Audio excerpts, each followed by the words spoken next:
Buenas noches, estimados oyentes. Bueno, creo que ya nos conocemos. Somos Anastasia y Larisa. Somos traductoras, intérpretes, traductoras audiovisuales, guías de San Petersburgo y profesoras de español e inglés. Vivimos en San Petersburgo y a veces hacemos conferencias contándoles sobre nuestra ciudad. Y hoy inauguramos una serie de conferencias sobre San Petersburgo desde el punto de vista poco habitual, no a través de su historia, arquitectura, sino a través de la vida de sus habitantes. Y en el marco de este ciclo proponemos tres encuentros. El primer encuentro, los rostros femeninos de San Petersburgo, los niños de San Petersburgo y los animales en San Petersburgo. Y cada uno de ellos muestra la ciudad desde una perspectiva nueva. Observaremos a la ciudad a través de los ojos de las mujeres, su vida cotidiana, la moda, su papel en la sociedad. Nos sumergiremos al mundo de los niños petersburguenses y por último descubriremos cómo los animales influyeron la vida diaria de los habitantes de San Petersburgo. Y comenzaremos con las mujeres. Hoy proponemos seguir la evolución de su papel desde comienzos del siglo XVIII, es decir, desde el momento de la fundación de la ciudad hasta nuestros días. Y veremos cómo ellas influyeron la imagen, la cultura y el espíritu de San Petersburgo. Y ante todo, cabe señalar que al principio San Petersburgo, bueno, al principio hablaremos sobre la época antes de la Revolución de 1917. Y bueno, al principio San Petersburgo era una ciudad predominantemente masculina. Se construyó según un plan regular como capital militar, administrativa y naval. Y primero, o sea, primero se trazaban las calles y se levantaban los edificios y solo después se invitaba a los habitantes a establecerse. Y la mayoría de las personas que llegaban eran para servir, trabajar y desarrollar su carrera profesional. Y al principio las mujeres eran pocas, entre un 30 y un 40% de la población. Y en las primeras épocas de la existencia de la ciudad, su población se componía principalmente de tres grupos principales: personas obligadas a trabajar en la construcción, allegados del zar y extranjeros llegados por la invitación del emperador para trabajar. Y muchos de ellos preferían dejar a sus familias en otros lugares, visitándoles ocasionalmente. Ah, San Petersburgo se percibía como una ciudad incómoda y peligrosa, con un clima duro y frecuentes inundaciones. Y solo en la segunda mitad del siglo XVIII, la población femenina comienza a aumentar notablemente. Sin embargo, incluso a los finales de ese siglo, décadas, o sea, décadas después de la fundación de la ciudad, todavía se notaba la escasez de mujeres y especialmente en la edad de casarse. Con una población de ah, 670 personas, por cada 101.000 jóvenes había solo 65.000 mujeres y chicas. La influencia femenina empieza a sentirse de manera más evidente ya hacia mediados del siglo XVIII, cuando las damas de honor de la emperatriz Isabel Petrovna adquieren una importancia social y pública sin precedentes. Y las mujeres comienzan a desempeñar un papel cada vez más visible en la vida de la ciudad, formando su aspecto, su ambiente, cultura vida social. Y su posición se consolidó aún más en los tiempos de la emperatriz Catalina II. Ella fundó varios centros educativos femeninos.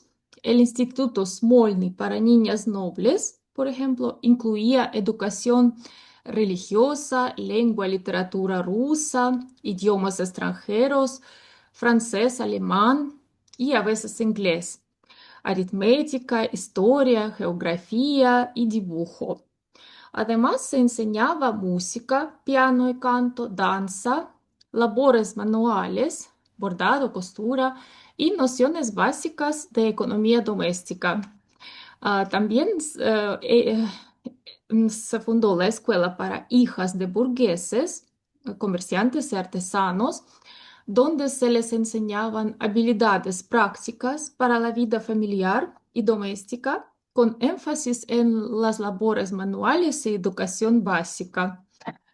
Y más tarde, bajo el reinado ya de su hijo, del hijo de Catalina II, Pablo I, se inauguró el Instituto Pavlovsky y a comienzos del siglo XIX, la esposa de Alejandro I, Isabel Alexeevna, fundó el Instituto Elisabetino para niñas de diferentes clases sociales. Ah, y posteriormente se abrió ya el gimnasio Mariinsky ya a los mediados del siglo XIX para niños, niñas de diversos estratos, las clases pedagógicas, clases femeninas en la Academia de Bellas Artes y la Escuela de Dibujo Técnico. Y ya en la década de 1870 surgieron los cursos Bestuzhev, la primera universidad femenina rusa, con un programa universitario que incluía filología, matemáticas, medicina, la educación. Y claro, que la educación de las mujeres favoreció el desarrollo de su autoconciencia y autoestima. Quisieron mostrar sus talentos y obtener respeto y admiración sociales. Tomaban clases de música, canto e idiomas. La formación de un círculo de mujeres cultas propició la aparición de un fenómeno cultural llamado los salones de mujeres, los salones de la alta sociedad a fines del siglo XVIII y comienzos del siglo XIX eran centros de comunicación intelectual y cultural de la élite. Ahí se reunían artistas, aristócratas, escritores, poetas, diplomáticos, extranjeros, para conversar, hacer música y leer. La anfitriona del salón desempeñaba un papel clave como organizadora y moderadora del intercambio intelectual, definiendo el tono, los temas de conversación y el círculo de invitados. Debía asegurarse de la presencia de un invitado curioso, capaz de iniciar y desarrollar un diálogo atractivo para todos. Para las jóvenes, que generalmente acudían acompañadas de sus mamás, estos salones eran también un espacio de socialización donde podían mostrar sus talentos, educación y modales y conocer posibles pretendientes de la alta sociedad. A comienzos del siglo XIX había en la ciudad unas 2 decenas de estos salones. Cada uno se distinguía por su atmósfera, horario de recepción y círculo de invitados, reflejando distintas facetas de la vida social de San Petersburgo. Algunos de los más conocidos e influyentes fueron el Salón de Evdokia Golitsina, la anfitriona, apodada Princesse Nocturne o la Princesa de la Medianoche, por la profecía de una adivina sobre su muerte nocturna, recibía a sus invitados no antes de las 10 de la noche. Las conversaciones eran libres e intelectuales, literatura, poesía y filosofía. Golitsina marcaba el tono vistiendo ropajes de la antigüedad, creando un ambiente de la Roma antigua. La viuda del historiador Nikolai Karamzin, Ekaterina Andreevna, ah, Karamzina, culta y hospitalaria, creaba un ambiente acogedor y patriarcal con té alrededor del samovar, reuniendo entre 15 a 60 invitados por la noche. Ahí reinaba la libertad frente a las convenciones de la alta sociedad, discutiéndose, se discutía literatura e ideas intelectuales en ruso sin juegos de cartas. La condesa Laval reunía a sus invitados en un lujoso palacete que contaba con el salón pompeyano para bailes y el salón azul, con una colección de arte de antigua Grecia y Roma.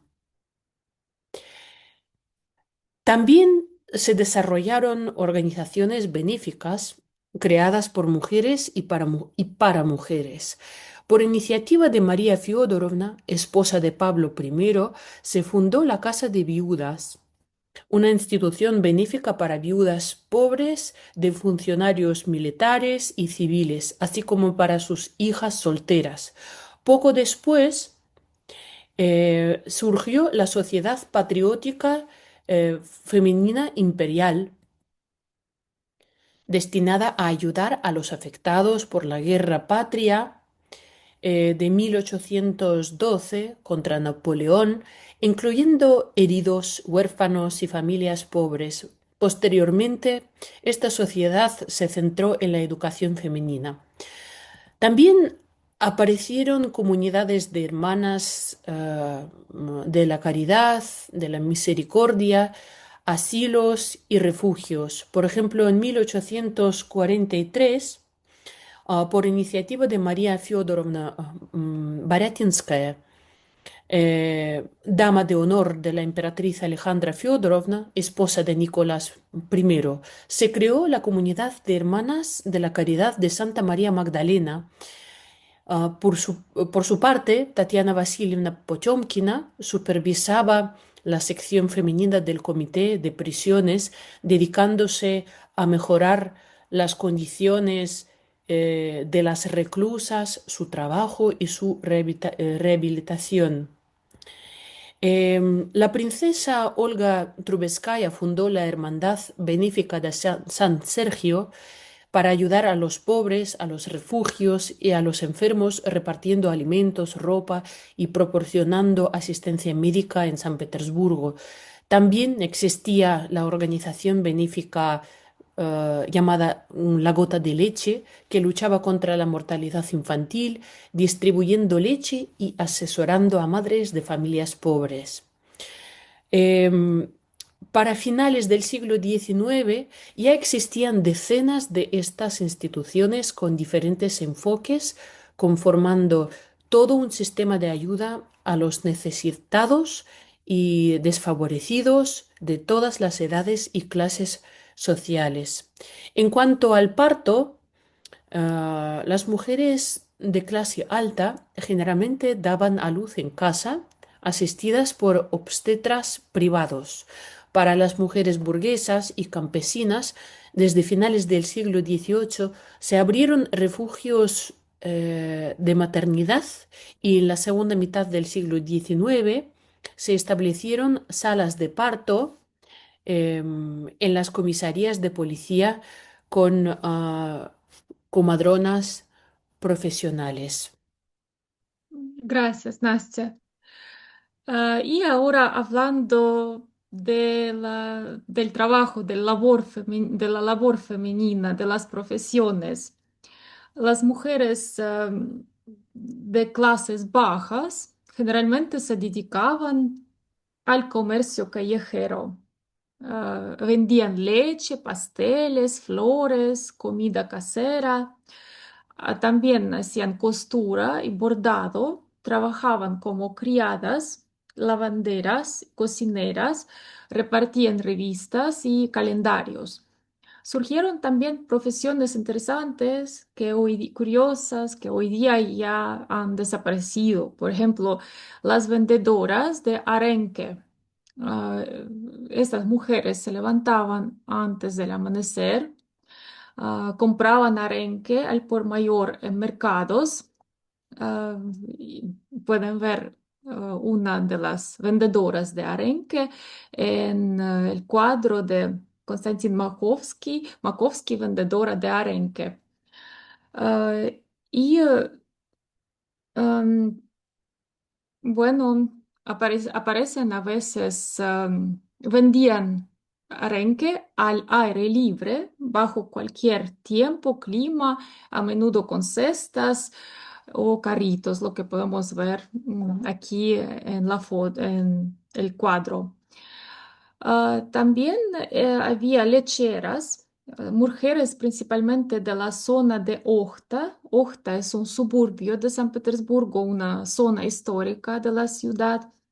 Ellas compraban leche a los campesinos y desde las 4 de la mañana la distribuían por patios y mercados del centro de la ciudad. En muchas familias burguesas y de comerciantes, las niñas se preparaban deliberadamente para la actividad comercial. Aprendían matemáticas, contabilidad y gestión de negocios. Y en el siglo XIX, ya las mujeres de clase media ya eran propietarias de fábricas y talleres metalúrgicos, curtidurías, destilerías y textiles, imprentas, ah, estudios fotográficos y otro tipo de talleres. San Petersburgo, por cierto, fue la primera ciudad de Rusia donde surgió un grupo de mujeres educadas que deseaban trabajar profesionalmente. Surgieron profesiones femeninas, modistas, costureras, confeccionistas.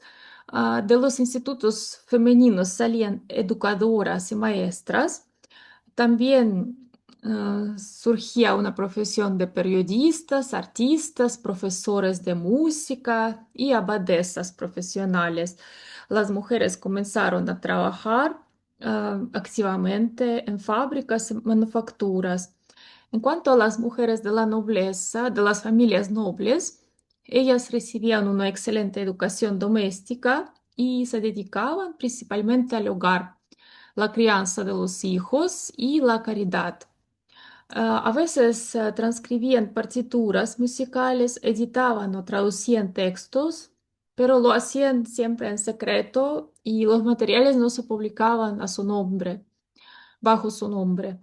En el ámbito noble, durante mucho tiempo, la mujer se percibía como un adorno y la anfitriona del hogar. Y el aumento del número de mujeres en la ciudad impulsó el desarrollo de la moda. Se abrieron salones, talleres y tiendas de ropa y se fue formando el estilo peterburgués. En la ciudad residía un número considerable de extranjeras. Eran esposas de extranjeros que trabajaban aquí, alemanes, holandeses, ingleses, franceses, así como institutrices invitadas en familias nobles.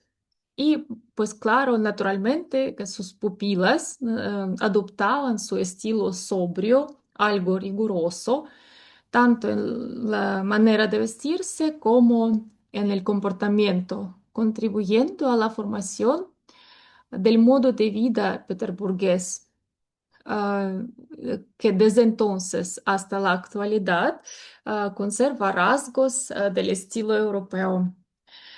Por ejemplo, gracias a las francesas y alemanas, el vestido negro se incorporó a la guardarropa diario de las mujeres petersburguesas. Hasta entonces el negro se usaba únicamente en duelo.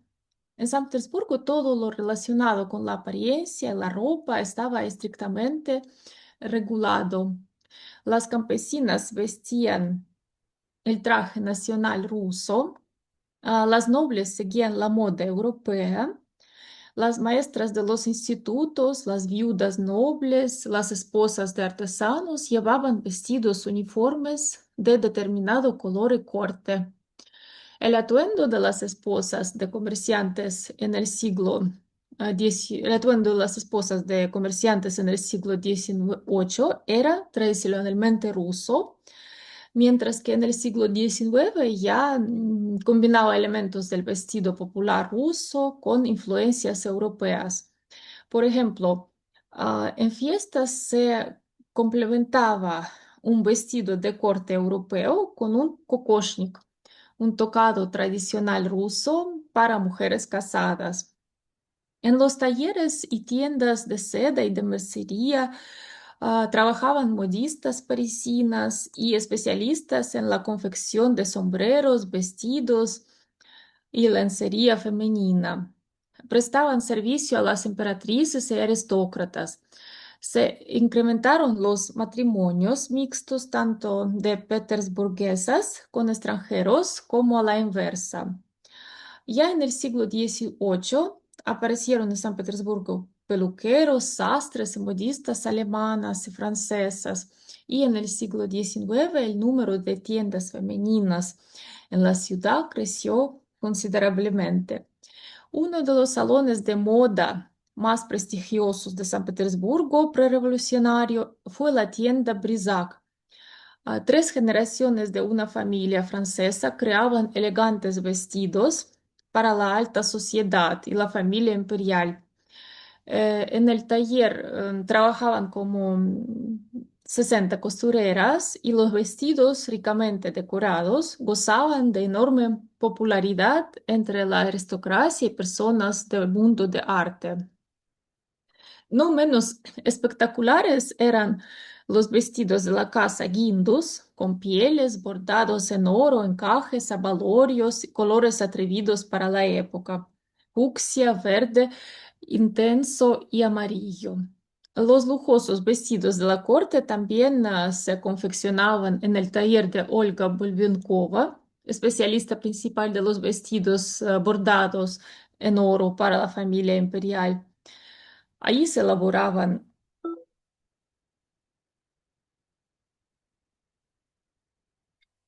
allí se, disculpen, allí se Это elaboraban, какой-то иностранный язык или...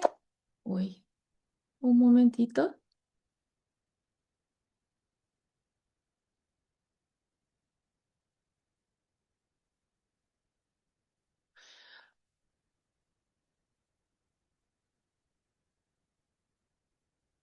Allí se elaboraban, además de vestidos de visita, además de vestidos de verano y de carreras.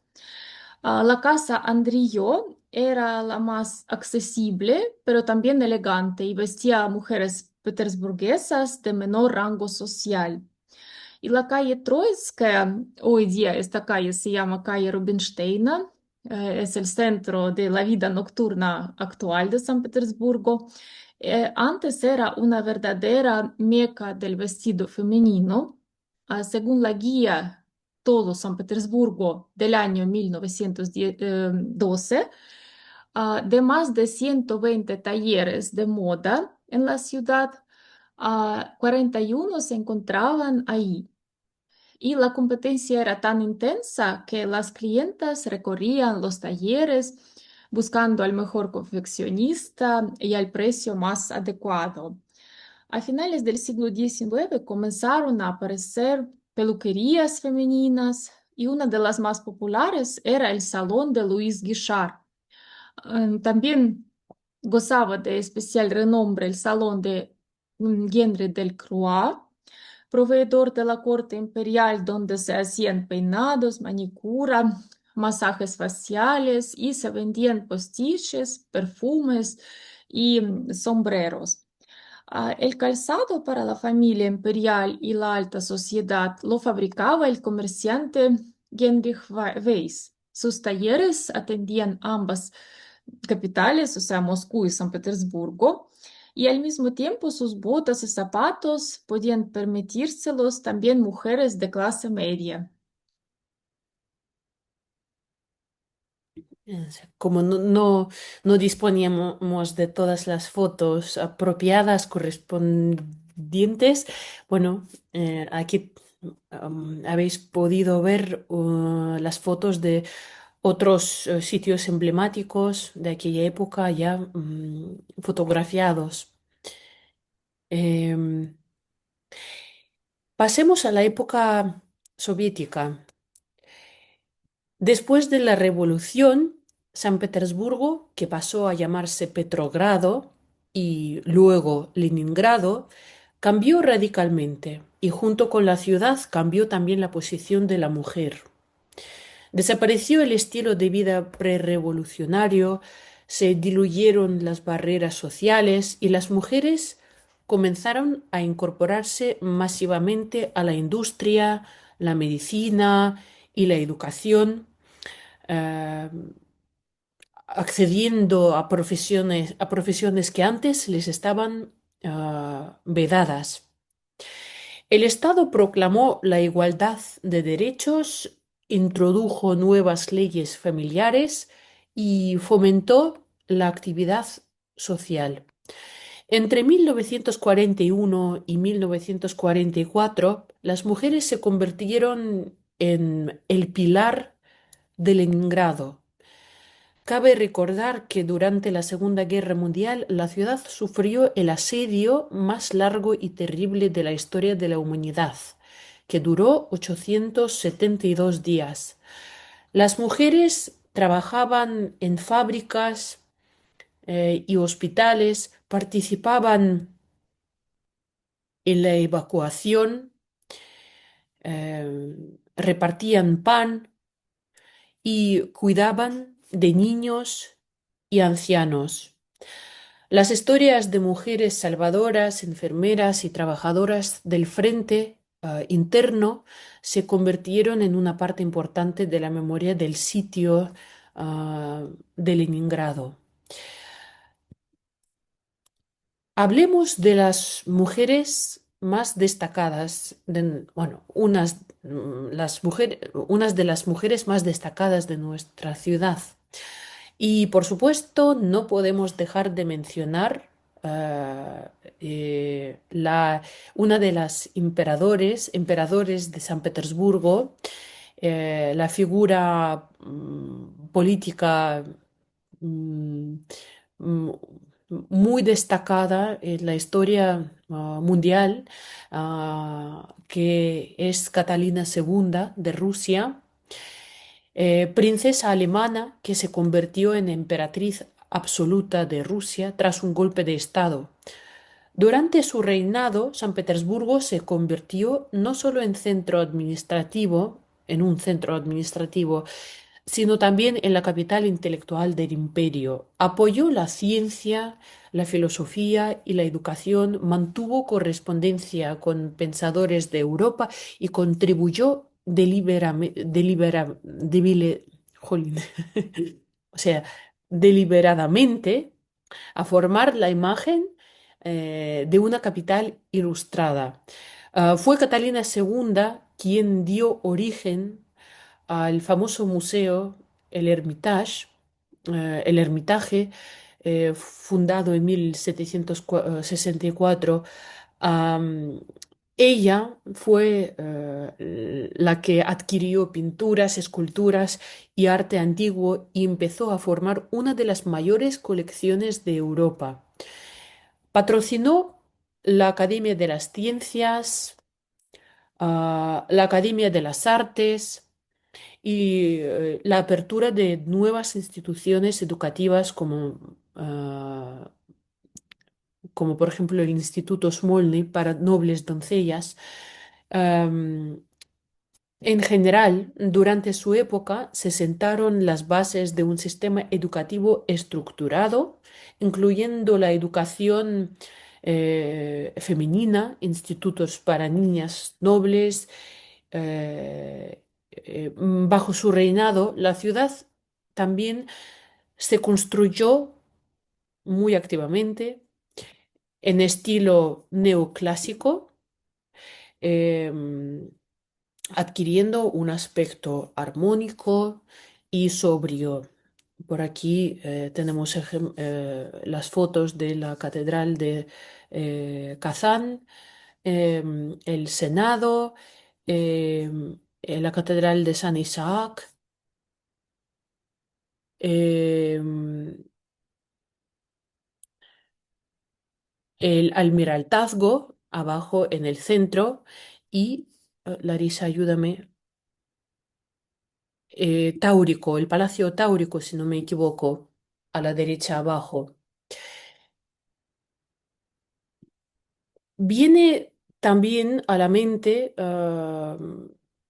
la figura de Nadezhda Krupskaya, esposa de Vladimir Lenin, revolucionaria marxista y teórica de la educación popular en la URSS, nacida en San Petersburgo en una familia noble empobrecida, y Alexandra Kollontai, revolucionaria, primera mujer ministra del mundo, ah, ah, comisaria de Asuntos Sociales en 1917 y diplomática, embajadora de la URSS, también nacida en San Petersburgo en una familia noble.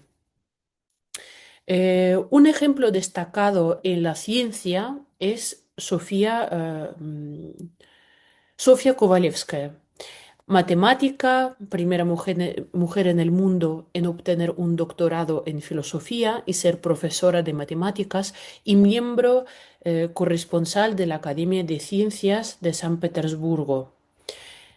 En literatura, por supuesto, podemos recordar a Anna Akhmatova, poeta de la Edad de Plata, traductora e investigadora de la literatura, nominada al Premio Nobel.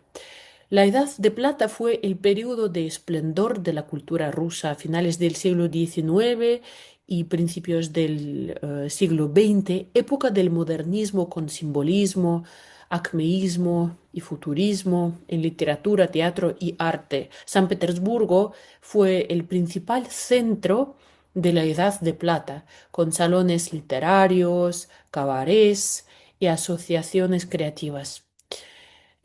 San Petersburgo fue uno de los principales protagonistas de la poesía temprana de Anna Akhmatova, ciudad de amor, encuentros, despedidas y descubrimientos poéticos. Más tarde se convirtió en un lugar de duros desafíos personales, porque, bueno, durante las represiones políticas, su esposo y luego hijo fueron arrestados.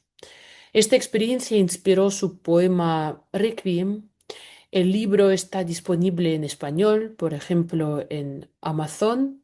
También en el sitio ruverses.com se puede leer un poema dedicado a San Petersburgo, escrito por Anna Akhmatova y traducido por el poeta español Rafael Alberti. Puedo citar un trozo. Quiero ir allá donde la rosa crece, al jardín único cercado por las rejas más bellas de la tierra, en donde las estatuas mm, mi juventud recuerdan como yo las recuerdo bajo el agua del Neva. Símbolo de Leningrado sitiado fue la poeta, narradora y dramaturga Olga Bergolz, cuyas emisiones radiofónicas y poemas, por ejemplo, Diario de Febrero, Poema de Leningrado, infundían esperanza en la ciudad asediada. Em, Se sabe bien que San Petersburgo es una de las capitales mundiales del ballet, que formó a destacadas bailarinas y pedagogas. Por ejemplo, Agripina Vaganova, bailarina, pedagoga y coreógrafa, creadora del famoso método Vaganova, de enseñanza de la danza clásica, base de la Escuela de Ballet Mundial. Anna Pavlova, primera estrella mundial del ballet, creadora del personaje del cisne moribundo. Matilda Ksishinskaya, Kaya, aquí falta Y, prima bailarina del Teatro Mariinsky, fue conocida por su relación romántica con el futuro emperador Nicolás II. Tras la Revolución emigró a Francia, donde publicó un libro de memorias en el que escribía: Sueño que entro en nuestra escuela teatral de San Petersburgo junto con mis alumnas.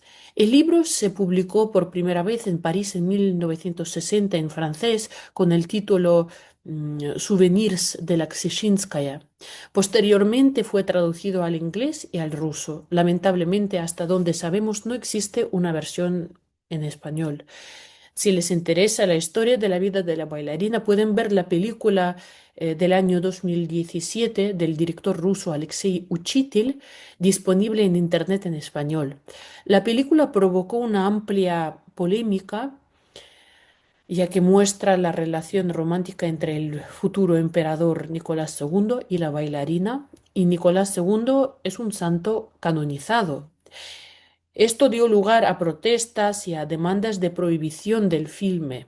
Además, los historiadores señalaron numerosas inexactitudes históricas y consideraron que la película se asemeja más a una fantasía del director. Mm, la crítica tampoco fue entusiasta. En cualquier caso, si el tema les resulta interesante, pueden ver la película y y formar su propia opinión. Em, También del mundo de ballet es muy conocida la bailarina Galina Ulanova, legendaria prima bailarina del Teatro Bolshoi de Moscú, ideal de la heroína trágica. Nació y comenzó su carrera en el Teatro Mariinsky de San Petersburgo. Entre, entre las bailarinas contemporáneas podemos destacar a Diana Vishneva y Uliana Lopatkina. Y un poco más de otro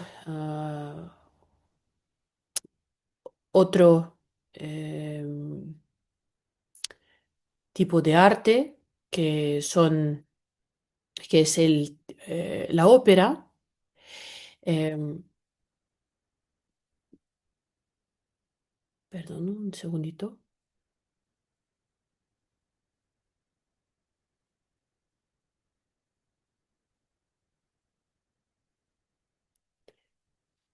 En la diapositiva tienen el Teatro Mariinsky desde diferentes ángulos y también su interior dorado, el patio de butacas, los balcones, las cortinas, la lámpara, el techo pintado. Entonces, sí, ay, me falta. Aquí, sí, sí, perdón. Bueno, una de las representantes destacadas de San Petersburgo en ópera es Galina Vishnevskaya. Aunque trabajó en el Teatro Bolshoi de Moscú, nació en Leningrado y comenzó su carrera en el Teatro de Ópera y Ballet de Leningrado. Eh, Así se llamaba el Teatro Mariinsky en la época soviética. En una entrevista dijo: Adoro San Petersburgo hasta la locura, es 100% mi ciudad. Y otro ejemplo muy destacable del mundo de ópera es Anna Netrebko, soprano de fama mundial contemporánea, egresada del Conservatorio de San Petersburgo, que también inició su carrera en el Teatro Mariinsky. Bueno, y terminando esta lista de célebres mujeres, eh, no podemos dejar sin mencionar a Lubov Yegorova, una de las esquiadoras más laureadas de todos los tiempos, 6 veces campeona olímpica y 3 veces campeona mundial. Ah, entrenó y compitió representando a San Petersburgo y es considerada ciudadana honoraria de nuestra ciudad. Y bueno, ahora de las mujeres reales y sus imágenes, pasemos a de las mujeres reales a sus imágenes en la literatura de San Petersburgo. Ante todo, por supuesto, es Tatiana, la heroína, la protagonista de la novela Evgeny Onegin de Alexander Pushkin.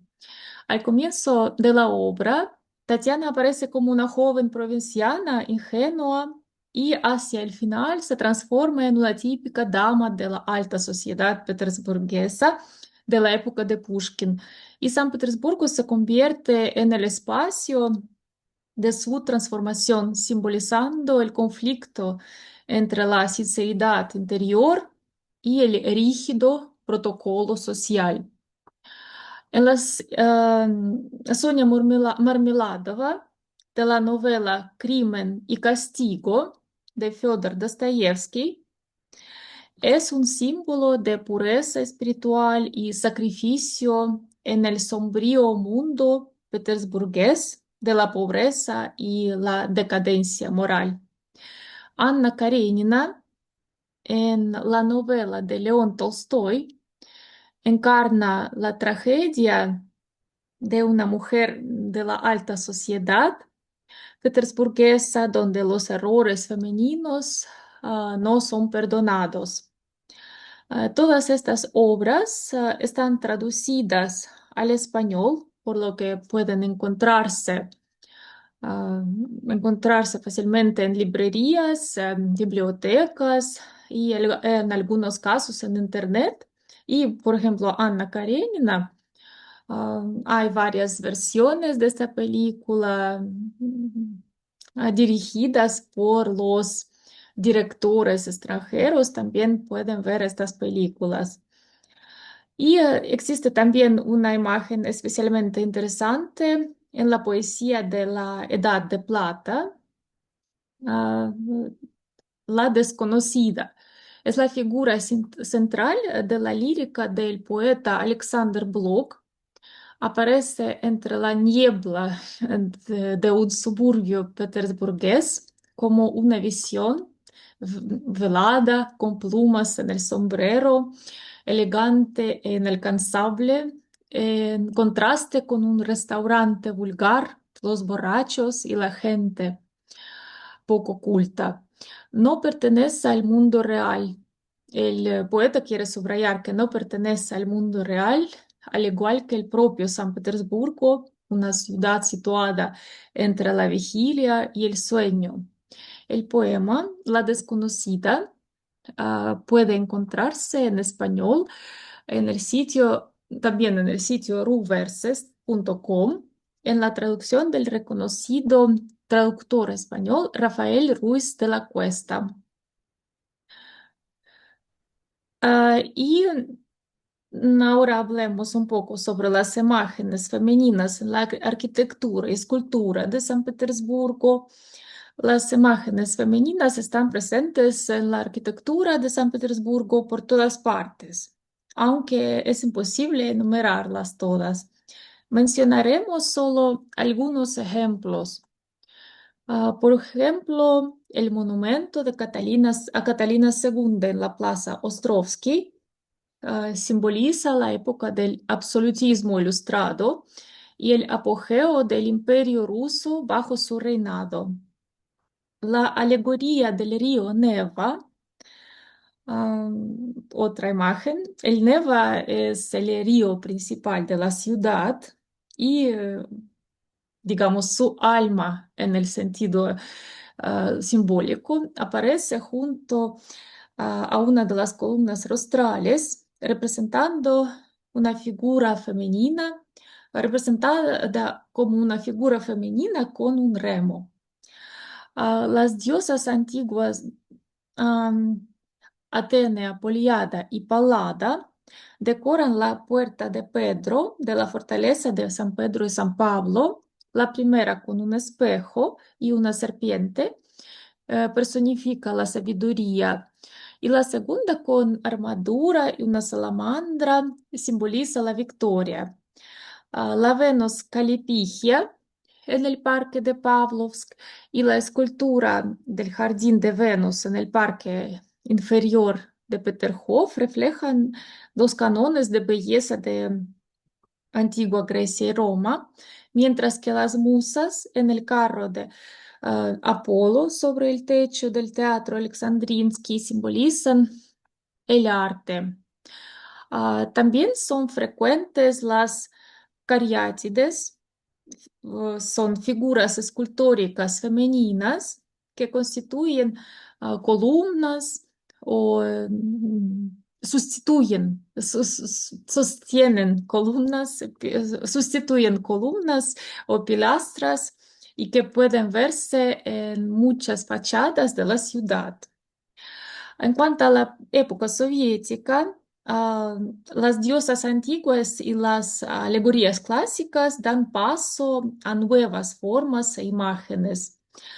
Por ejemplo, los bajorrelieves de la estación de metro Narskaya representan a personas de distintas profesiones en composiciones llamadas estudiantes, trabajadoras de la industria textil, los médicos, los seleccionadores. Las figuras femeninas, al igual que las masculinas, encarnan el nuevo ideal de la nueva sociedad soviética, una sociedad basada en el trabajo, el conocimiento, la responsabilidad y la igualdad. Y la estatua La Madre Patria en el cementerio memorial Piskarovskaya, donde están enterrados alrededor de 500.000 habitantes y defensores de la ciudad fallecidos durante el asedio de Leningrado, es una de las imágenes femeninas más poderosas del arte monumental soviético. Es un símbolo del duelo, memoria y fuerza interior. Ujú. Am, San Petersburgo también tiene santas patronas femeninas. Ante todo, se trata de Santa Xenia de San Petersburgo, Xenia la Bienaventurada. Vivió en la primera mitad del siglo XVIII y tras quedar viuda a los 26, después de la muerte de su esposo, tomó su uniforme militar, comenzó a llamarse por su nombre y llevó una vida de pobreza voluntaria, repartiendo sus bienes entre los pobres, eh, vagando por San Petersburgo, rezando y soportando burlas. O sea, poseía se dice que poseía el don de la profecía. Hoy en día eh, es considerada la patrona celestial de la ciudad. Se le pide ayuda en asuntos familiares, de vivienda y de sanación. Su figura simboliza la humildad y la fe. En 1902 se construyó una capilla sobre su tumba en el cementerio ortodoxo Smolenskoye, en la isla Vasilievsky. Este lugar es un sitio de peregrinación durante todo el año para creyentes de toda Rusia. Hacen largas filas para venerar el relicario, dejar notas y rezar. El icono más venerado de San Petersburgo es la Virgen de Kazán. Se trata de una copia milagrosa del siglo XVI que Pedro el Grande trajo tras la victoria de Poltava en 1709, considerando la protectora de la nueva capital y símbolo de la gloria militar. Actualmente se encuentra en el principal templo de la ciudad, la Catedral de Kazán. Otro icono especialmente venerado es la así llamada Oh. pronta en, pronta en responder del Neva. Sí, el icono fue sí, El icono fue pintado en el monte Athos y durante el asedio permanecía en Leningrado, en la Catedral del Príncipe Vladimir. El día de su festividad, el 22 de octubre de 1941, partieron hacia la ciudad em, sitiada los primeros camiones con alimentos. El nombre pronta en responder significa literalmente la que responde rápidamente a las oraciones. Está hoy en día en el monasterio de Alejandro Nevsky. Bueno, y queremos hablar ahora de la mm, imagen actual, de la actualidad, eh, de las estadísticas. Em, Estas son algunas imágenes de la mujer eh, contemporánea san petersburguesa. eh, eh, Según datos de Petrostat, es un servicio de estadísticas de San Petersburgo, basados en el censo de 2020, en la ciudad viven más de 3 millones de mujeres. eh, Alrededor de 55% de la población, ah, la mitad está casada, tienen una edad media de eh, casi 45 años, em, 36% de ellas tienen educación superior, otros 30 profesión media y un 40 están empleadas. Em, por cada 1.200, o sea, hay más mujeres que hombres. 1.219 mujeres por cada 1.000 hombres. Eh, Hasta los 45 años la proporción es más equilibrada. El desbalance se observa en los grupos de mayor edad, siendo las mujeres mayores de 45 significativamente más numerosas. El 54% están en edad laboral, de las cuales el 94% trabaja por cuenta ajena. Eh, bueno, las mujeres contemporáneas de San Petersburgo siguen influyendo en la vida de la ciudad y sus logros se reconocen mediante distintos premios y concursos. Tenemos el Premio Mujeres Influyentes de San Petersburgo, que cada año reconoce a líderes en negocios, política y cultura. Luego, el Premio La Mujer del Año, también anual, que destaca logros profesionales y sociales de mujeres en 10 categorías, como medicina, cultura, deporte, educación, etc. Tenemos concursos de belleza y de talentos, Miss San Petersburgo, para mujeres solteras, que resalta la gracia, el intelecto y la actividad social, y Mrs. San Petersburgo, versión para casadas, con énfasis en valores familiares, carrera profesional y proyectos sociales. Bueno, para finalizar la conferencia queremos mostrar algunas fotos de mujeres, tanto, bueno, fotos históricas de las mujeres en las calles de la ciudad, eh, como de mujeres contemporáneas. Em, Como pueden ver, las mujeres contemporáneas se ven diferentes a sus predecesoras, las mujeres de los siglos XVIII, XIX. Em, Sin embargo, ah, la larga convivencia con extranjeras, dejó una huella notable, influyó en las mujeres de los siglos XVIII, XIX y sigue percibiéndose en la imagen de las mujeres de hoy día. Se nota cierta sobriedad nórdica, sentido de la medida, rigor, elegancia. Em, y esto es todo lo que queríamos contarles hoy. Eh, esperemos que, bueno, esperamos que hayan obtenido una idea de de lo que de lo que son las mujeres de San Petersburgo. Em, Gracias por estar con nosotras y os deseamos feliz Navidad y próspero año nuevo. Os deseamos mucha salud, suerte, alegría y nos veremos en nuestras próximas conferencias dedicadas a otros aspectos no menos interesantes de nuestra ciudad. Sí, muchas gracias por su atención.